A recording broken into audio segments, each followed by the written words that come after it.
আশ্বিনের শারদ প্রাতে বেজে উঠেছে আলোকমঞ্জিত। ধরণীর বহিরাকাশে অন্তরিত মেঘমালা, প্রকৃতির অন্তরাকাশে জাগরিত জ্যোতির্ময়ী জগন্মাতার আগমন বার্তা।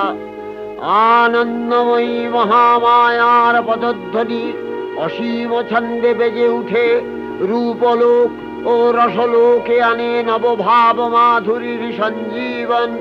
তাই আনন্দিতা শ্যামলী মাতৃকার চিন্ময়ীকে মৃন্ময়ীতে আবাহন। আজলো তো